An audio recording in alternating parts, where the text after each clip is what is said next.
ನಮಸ್ಕಾರ. ಇವತ್ತು ಬೆಳಗ್ಗೆ ಬೆಂಗಳೂರಿನ ಚಾಮರಾಜಪೇಟೆಯ ಒಬ್ಬ ಮಾಲೀಕತ್ವದಲ್ಲಿರುವಂತಹ 4 ಹಸುಗಳ ಕೆಚ್ಚಲವನ್ನ ಮೊಲೆಯನ್ನ ಕೊಯ್ದಿದ್ದಾರೆ. ಅತ್ಯಂತ ನೀಚ ನಿರ್ಲಜ್ಜ ರಾಕ್ಷಸರು.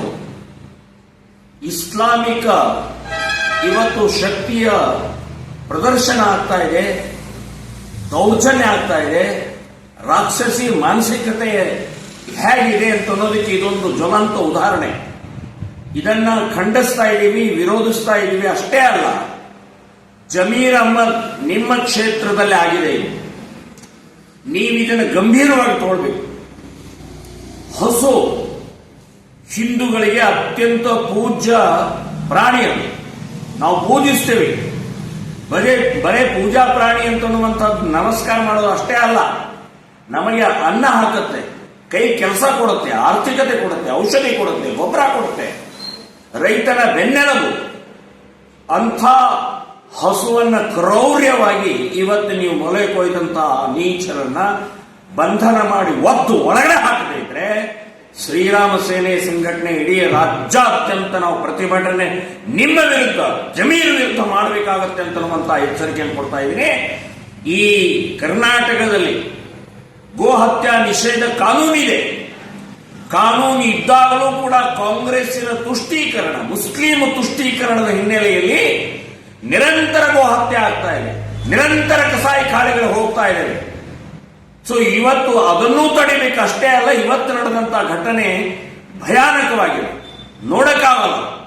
ನಮ್ಮ ತಾಯಿ, ನಾವು ಪೂಜೆ ಮಾಡ್ತೇವೆ, ನಮಗೆ ಅನ್ನ ಹಾಕ್ತಾ ಇದೆ.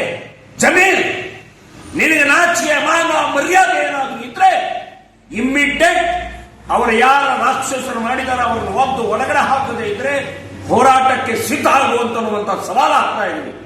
ಸೊ ಎಂಥ ಭಯಾನಕವಾದಂತಹ ಈ ಕ್ರೂರ ಯಾವ ಮನುಷ್ಯರು ಕೂಡ ಒಪ್ಪಲ್ಲ. ಇಲ್ಲ, ನೀವು ಹಾಲು ಕುಡಿತೀರಾ, ಇಲ್ಲ ಸಗಣಿ ತಿಂತಾರೋ, ಲದ್ದಿ ತಿಂತಾರೋ, ನೀವು ಏನ್ ತಿಂತಾರೆ ನೀವು?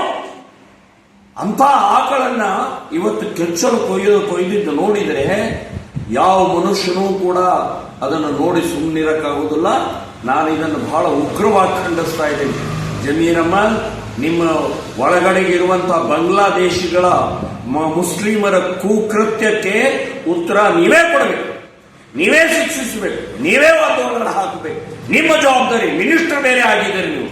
ಆ ಕ್ಷೇತ್ರದಲ್ಲಿ ಹಿಂದೂಗಳು ವೋಟ್ ಹಾಕಿದ್ದಾರೆ. ಸೊ ಆ ಹಿಂದೂಗಳಿಗೆ ವೋಟ್ ಹಾಕಿದ್ದಕ್ಕೆ ಏನಾದರೂ ನ್ಯಾಯ ಒದಗಿಸಬೇಕು ಅಂತಿದ್ರೆ ಅವರನ್ನ ಕೂಡಲೇ ಬಂಧಿಸಬೇಕು. ಬೆಳಗ್ಗೆ 6 ಗಂಟೆಯಿಂದನೇ ನಮ್ಮ ತೇಜಸ್ವಿ ಗೌಡ ಅಂತನ್ನುವಂಥ ಹಿಂದೂ ಲೀಡರ್, ಹಿಂದೂ ಕಾರ್ಯಕರ್ತರು ನಿರಂತರವಾಗಿ ಕೆಲಸ ಮಾಡ್ತಾ ಇದ್ದಾರೆ. ಆ ಹಸುವಿನ ಮಾಲೀಕರು, ಆಕಳ ಮಾಲೀಕರನ್ನ ಸಂತೈಸಿ ಕಂಪ್ಲೇಂಟ್ ಅನ್ನು ಕೊಟ್ಟಿದ್ದಾರೆ. ಇನ್ನೂವರೆಗೆ ಅವರನ್ನು ಬಂಧನ ಮಾಡಿಲ್ಲ ಅಂತಂದ್ರೆ CC ಕ್ಯಾಮೆರಾಗಳಿದ್ದಾವೆ. ಪೊಲೀಸ್ ಇಲಾಖೆ, ಸರ್ಕಾರ ಕೂಡಲೇ ಇಂತಹ ಕುಕೃತ್ಯವನ್ನು ತಡಿಬೇಕು, ನ್ಯಾಯ ಕೊಡಬೇಕು ಅಂತನ್ನುವಂಥದ್ದು ಈ ಸಂದರ್ಭದಲ್ಲಿ ನಾನು ಕೇಳ್ಕೊಳ್ತಾ ಇದ್ದೀನಿ.